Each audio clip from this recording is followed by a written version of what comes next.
हमारा भारत देश नशा मुक्त हो और इस देश का हर नौजवान स्वस्थ रहे, यही सपना, यही उद्देश्य लिए डेरा सच्चा सौदा के पूज्य गुरु संत डॉक्टर गुरमीत राम रहीम सिंह जी इंसान ने अपना हर एक कदम उठाया। पैरोल के दौरान और रूहानी पत्रों के माध्यम से पूज्य गुरु जी ने सबसे पहले नशों को खत्म करने के लिए डेप्थ कैंपेन की शुरुआत की। इतना ही नहीं, पूज्य गुरु जी ने अपने गीतों के माध्यम से युवाओं का मार्गदर्शन किया और सरकार व पंचायतों से इस नशे के शैतान को मिटाने की अपील की। इसके साथ ही आमजन की सेहत को लेकर डॉक्टर MSG ने हाल ही में मानवता भलाई कार्यों के रूप में करोड़ों डेरा अनुयायियों से साइकिल चलाने का आह्वान किया, जो हमारी आज की पीढ़ी भूलती जा रही थी। पूज्य गुरु जी के नशों व सेहत को लेकर उठाए गए इन कदमों को डेरा श्रद्धालुओं के साथ अब पंचायतों व हरियाणा सरकार ने भी स्वीकार किया। प्रदेश के मुख्यमंत्री मनोहर लाल खट्टर ने करनाल में साइक्लोथॉन यात्रा के समापन पर 2 बड़ी घोषणाएं करके ये साबित कर दिया है कि यदि नशे को मिटाना है तो हम सबको अब एकजुट होना होगा। CM ने हरियाणा में नशों के खिलाफ शुरू हुई साइक्लोथॉन यात्रा के समापन पर कहा कि आज के बाद राज्य में सभी हुक्का बारों को बंद किया जाएगा।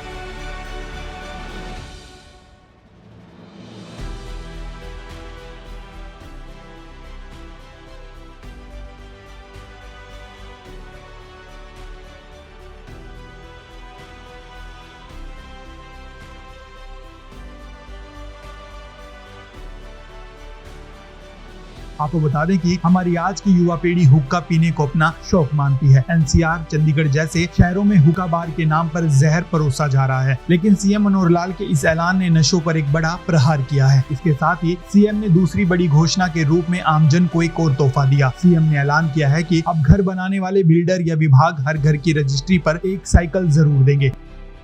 बता दें कि इससे पहले करनाल में मनोहर लाल मंगलवार को कार फ्री डे की घोषणा कर चुके हैं। तो आइए आपको दिखाते हैं CM की घोषणा का एक छोटा सा वीडियो।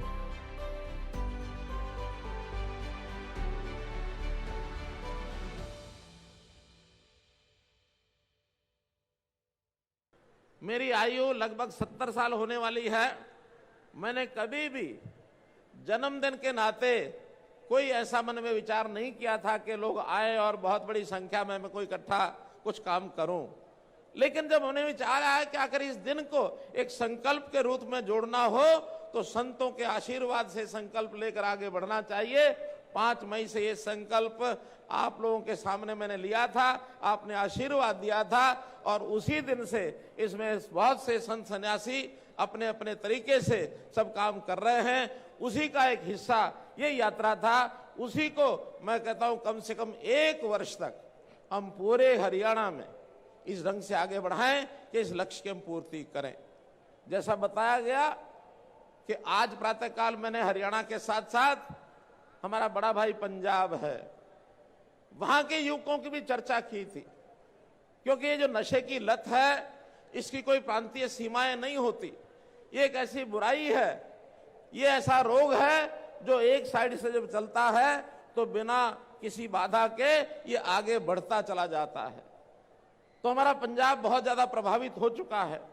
हम पंजाब के भी अपने सब बेटों से, अपने वहां की जनता से और निवेदन करते हैं कि वहां भी इसमें अपनी भूमिका निभा करके इस नशे जैसा ये जो भयंकर विष रूपी बेल है इसको खत्म करने के लिए कार्य करें। हम भी सहयोग के लिए कोई सहायता हमारी चाहिए तो हम सहायता करने के लिए तैयार हैं, क्योंकि यदि किसी भी प्रदेश का युवा इसमें से मैंने बाहर नहीं निकाला तो उसका अपना व्यक्ति का तो एक प्रकार से श्रृंखलन होता ही है, परिवार को भी हानि होती है और परिवार ही नहीं समाज भी इससे प्रभावित होता है। तो हमें अपने समाज के भविष्य को और ठीक से बनाए रखने के लिए इस प्रकार के काम में आगे बढ़ना पड़ेगा। हमें इन युवाओं को किसी न किसी विधा में व्यस्त भी करना होगा। हरियाणा खेलों की धरती है। हमारे यहाँ तो युवाओं को एक अवसर मिलता है कि गांव में दूध दही का खाना है, खा पी करके और अपने मैदान में जाकर, अखाड़े में जाकर कुश्ती करना, खेल खेलना और उसमें से खेल के अंदर पारंगत हो करके देश और दुनिया में नाम कमाने का काम हरियाणा ने किया है। इसको हम और आगे बढ़ाएंगे ताकि नशा रूपी ये जो रोग है इससे हमारा युवा ये बच सके, इसके लिए हम काम कर रहे हैं। प्रेरणा दें।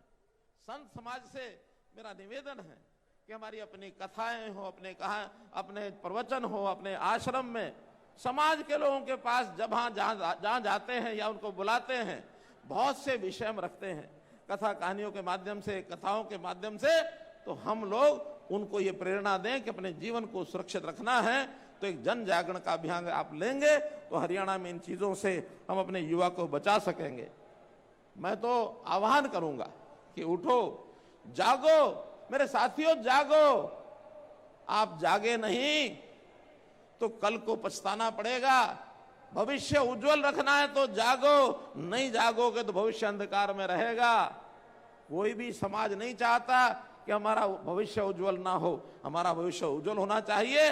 इसलिए हम सब सामूहिक रूप से आगे बढ़ने के लिए, और जैसा मैंने अभी एक ये जो सुंदर नाटिका इसके अंदर जो दिखा रहे थे, किस प्रकार का एक भावनात्मक दृश्य था।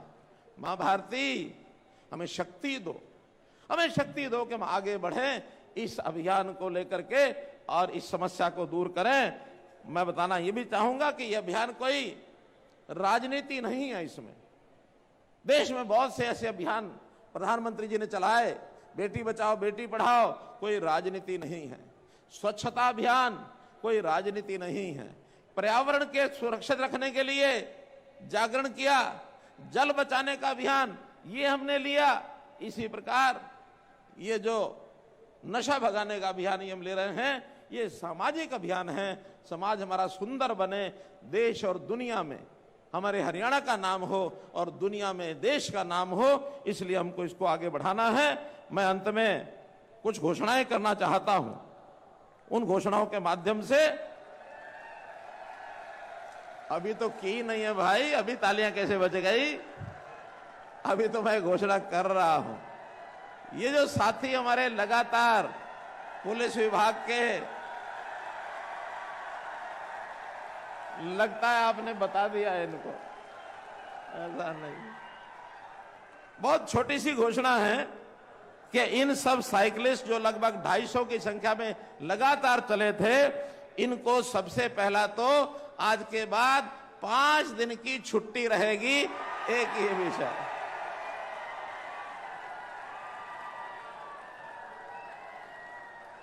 और इसी प्रकार हमारे डीजीपी साहब आपको एक क्लास 1 का सर्टिफिकेट भी देंगे कि आपने एक अभियान चलाया है। ये मैं एक सामाजिक घोषणा और करता हूं। अभी हमने देखा है कि आजकल व्यवसाय के तौर पर ऐसे स्थानों पर जो होटल हैं, खाने पीने की जगह हैं, मनोरंजन के स्थान हैं, वहां पर ये जो नशा करने के लिए हुक्का बार चलाए जाते हैं। अभी कुछ प्रदेशों ने उस पर प्रतिबंध लगाया है, और मैं आज घोषणा करता हूं कि हां, इन नशे वाले जितने भी व्यावसायिक हुक्का बार हैं, इनके ऊपर हरियाणा में प्रतिबंध लगाया जाएगा। हुक्का माने जो इसका दुरुपयोग करते हैं, जो इसमें नशे की चीजें डाल करके और युवकों को खराब करते हैं, तो ऐसे व्यावसायिक स्थानों के इस हुक्का बार के ऊपर पूर्ण प्रतिबंध लगाने के लिए, और ये मैं घोषणा करता हूं। ऐसे ही जैसे हमने साइकिल चलाया, मैंने स्वयं भी बीच बीच में कुछ जगह पर साइकिल चलाने का थोड़ा एक प्रदर्शन किया, लेकिन जवानी में साइकिल बहुत चलाया है। जो साइकिल चलाएगा, खास करके युवा वर्ग के लोग, स्वास्थ्य ठीक रहेगा, बीमारियों से दूर रहेंगे, और भाई कहीं एक जगह से दूसरी जगह आने के लिए स्कूटर, कार के लिए जो पेट्रोल खर्चते हैं, वो पेट्रोल की भी बचत होगी। इसलिए साइकिल चलाने का अभ्यास कैसे आगे बढ़े, इसके लिए घोषणा करता हूं कि हमारा जो HSVP डिपार्टमेंट है वो मकान बना के बेचता है। तो घोषणा करता हूं कि चाहे HSVP डिपार्टमेंट हो और चाहे कोई बिल्डर लाइसेंस लेके मकान बनाता है और वो मकान बेचता है, मकान बेचेगा, पैसे लेगा, सब करेंगे, लेकिन साथ में मकान की रजिस्ट्री के साथ उस घर के लिए एक साइकिल भेंट करेंगे। ये भी एक योजना मैं बता रहा हूं। उम्मीद है कि डेरा सच्चा सौदा के पूज्य गुरुजी और सरकार, प्रशासन व पंचायतें यदि इस तरह से मिलकर नशों पर प्रहार करेंगी तो निश्चित ही एक दिन हमें सफलता जरूर मिलेगी और हमारे देश का युवा नशों की दलदल से निकलकर समाज, देश की उन्नति में अपना सहयोग देगा। तो इस सराहनीय कदम को लेकर हम अपने दर्शकों से भी जरूर जानना चाहेंगे कि आखिरकार आप क्या कहते हैं। तो हमें कमेंट जरूर करें और इस खबर को ज्यादा से ज्यादा शेयर करें, लाइक करें और कमेंट करें।